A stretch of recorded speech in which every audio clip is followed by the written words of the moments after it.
A esta hora llega De Vuelta al Jardín, un programa para la sabia edificación de las mujeres. En un jardín caímos, en un jardín el oro.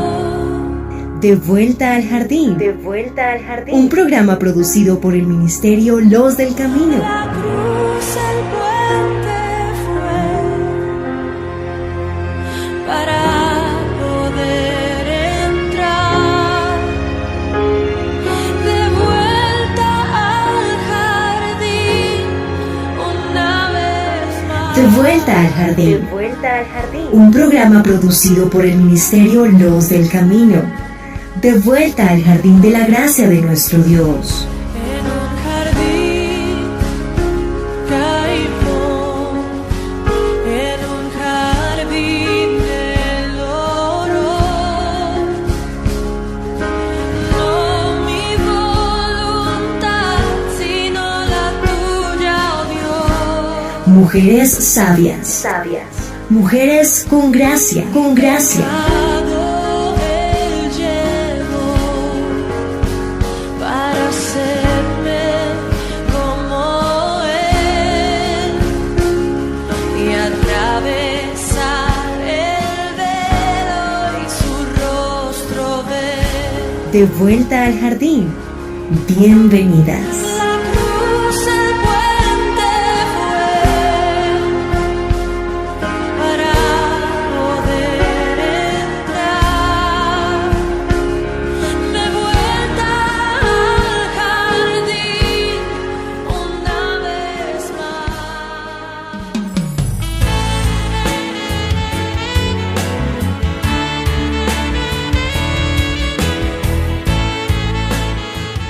El día que Carlos Marx falleció, el 14 de marzo de 1883, su sirviente se le acercó y le susurró a los oídos: «Dime tus últimas palabras para yo anotarlas».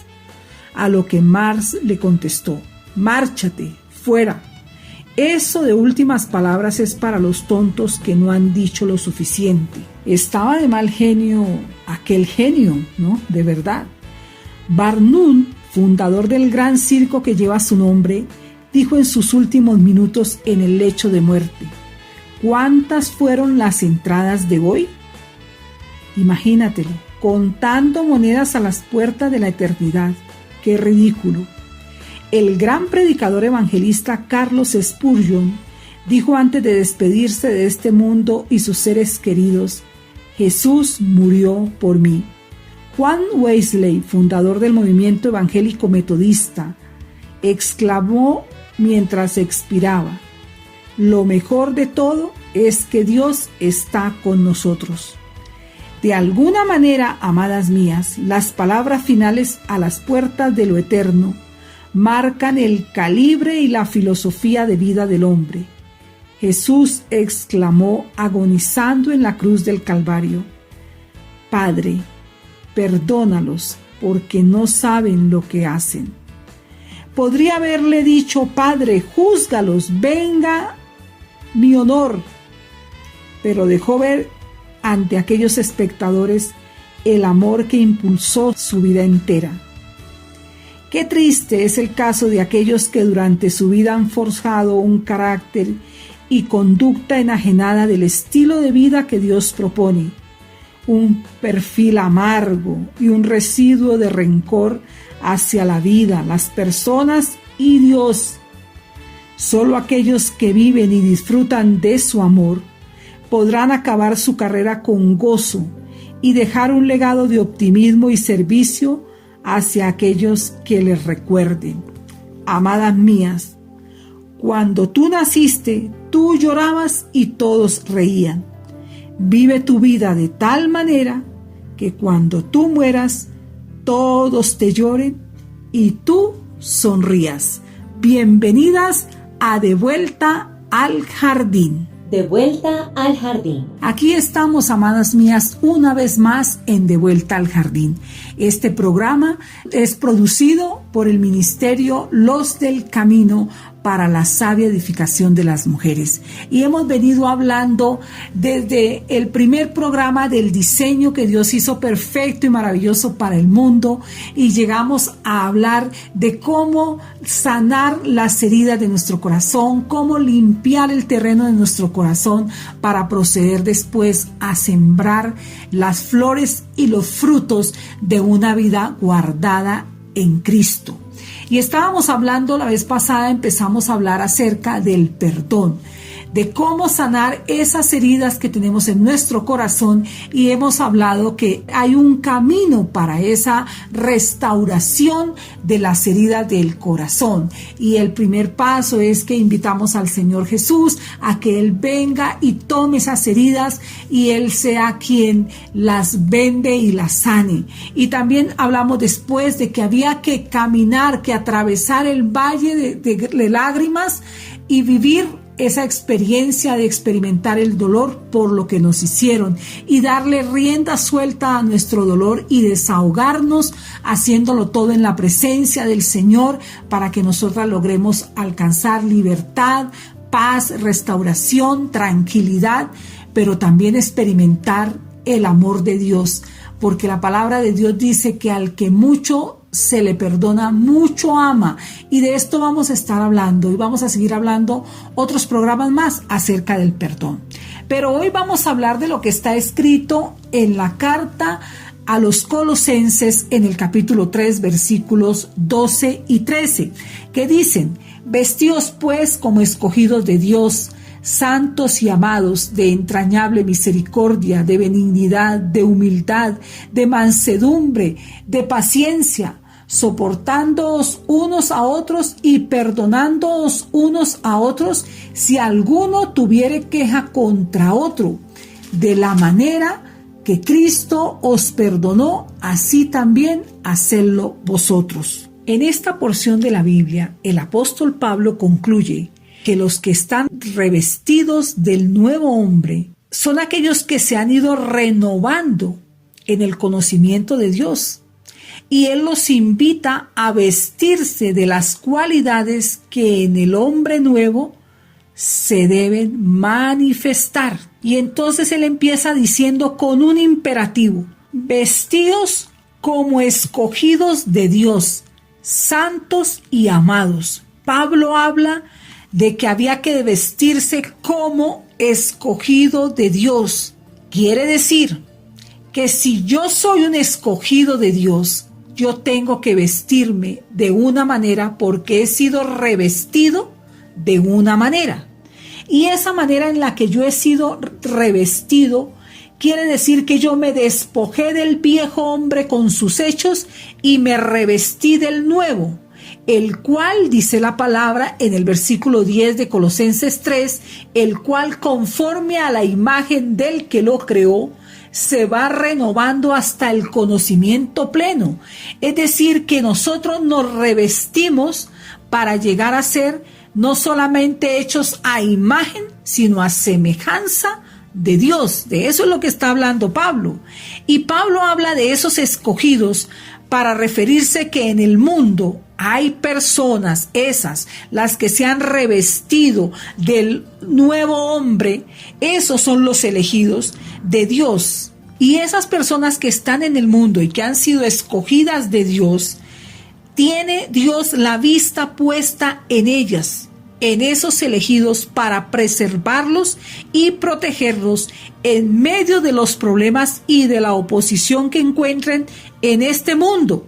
Pues como está escrito en 1 Corintios 16, 9, siempre hay muchos adversarios. Muchos son los adversarios de los que han sido escogidos o elegidos por Dios, de esos que nos hemos revestido del nuevo hombre y que nos hemos despojado del viejo hombre, es decir, los que hemos sido mudados en nuevas criaturas, los que hemos sido transformados por el poder de la palabra de Dios y por el Espíritu Santo.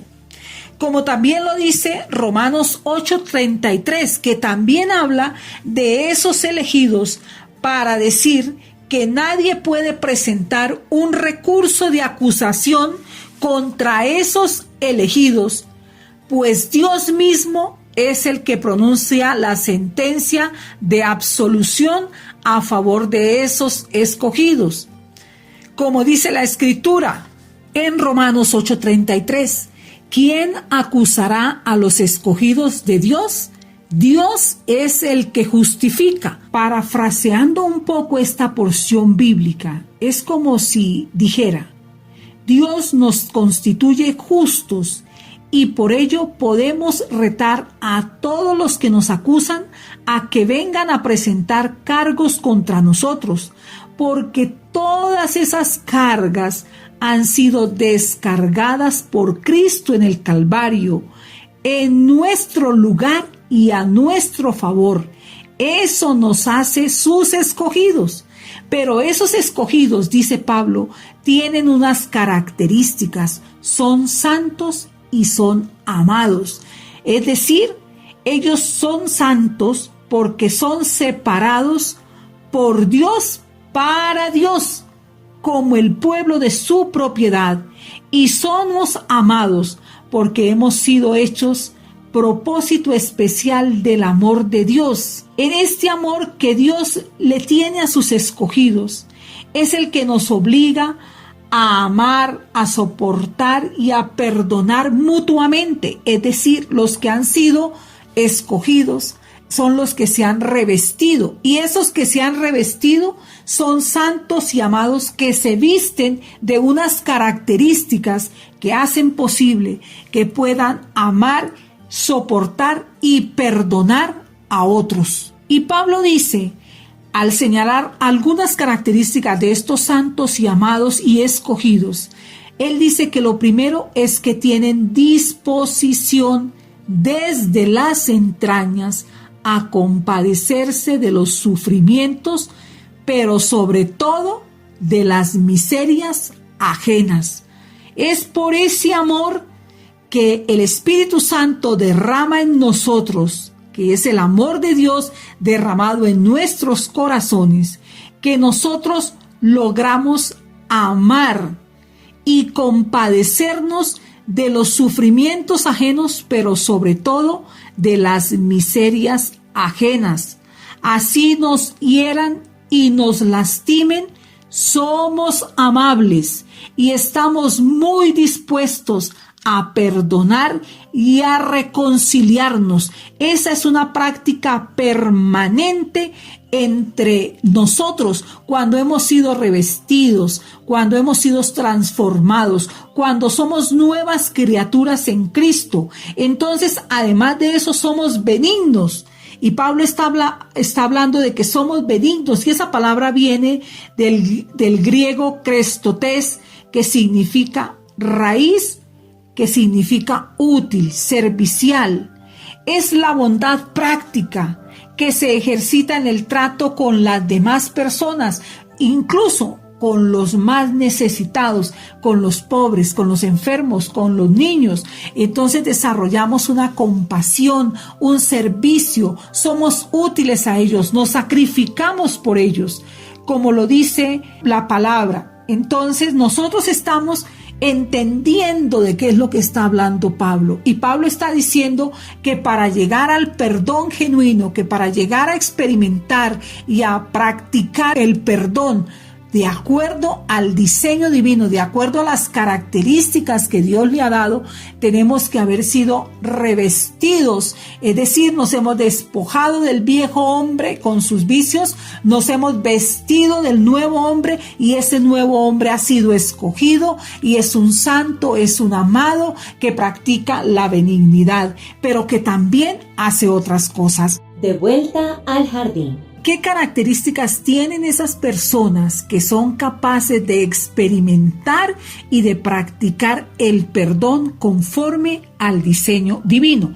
Y el apóstol Pablo también nos habla en la carta a los Efesios, en el capítulo 4, en los versículos 31 y 32, que dicen: quítense de vosotros toda amargura, enojo, ira, gritería y maledicencia y toda malicia. Antes, sed benignos unos con otros, misericordiosos, perdonándoos unos a otros, como Dios también os perdonó a vosotros en Cristo.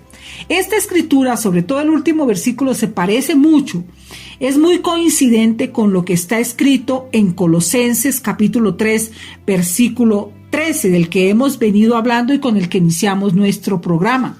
Y Pablo está hablando de que había que quitarse algunas cosas y está diciendo que nos quitamos unas para ponernos otras. Y entonces está diciendo qué es lo que nos tenemos que quitar. Lo primero que hace es hacer una lista de vicios que ensombrecen el carácter cristiano, que niegan nuestra conversión, que dicen, si usted tiene estos vicios, usted todavía no es completamente cristiano. Eso es muy duro. A veces a la gente no le gusta que le digan eso. Y él primero hace esa mención a esa lista de vicios y luego hace una lista de virtudes que se oponen a dichos vicios. Y entonces los primeros vicios que él menciona son la amargura, es el primero. La amargura que ya hemos hablado en otros programas y que incluso más adelante la amargura será una serie que podremos estudiar a profundidad. Y la amargura fue definida por Aristóteles, escúcheme bien, como el espíritu resentido que rehúsa la reconciliación. Las 3 R's, resentido que rehúsa la reconciliación. Luego Pablo habla y dice que el enojo, entonces quítese de vosotros toda amargura, no un pedacito, no un poquito, sino toda amargura. Luego dice el enojo o el mal humor. Luego dice la ira. Luego la gritería, que suele brotar de la ira y conduce a expresiones ofensivas. Al subir el tono de la voz y empezar a gritar y decirle al otro todo lo que la amargura produce, todo lo que tenemos adentro y que está represado ahí, entonces subimos la voz y caemos en gritería. Si usted se da cuenta, entonces la raíz es la amargura y los frutos vienen a ser el enojo, la ira, luego la gritería y luego la maledicencia. La maledicencia, que es entendida como la difamación, que viene acompañada de la malicia. La malicia viene del griego kakia, que significa una mala inclinación que conduce a producir daño al prójimo. Ya ahí es cuando esa raíz ya quiere buscar otra cosa, y esa raíz que va escalando y que empieza a experimentar amargura, luego enojo, luego gritería, luego viene la maledicencia. Entonces es cuando ya él dice, voy a ir de frente contra el otro, lo voy a difamar y no me importa qué daño yo le pueda producir. Hay personas que aún experimentando la fe tienen esa inclinación y no les importa hacerle daño al prójimo. Y por eso el Señor habla de unas características especiales.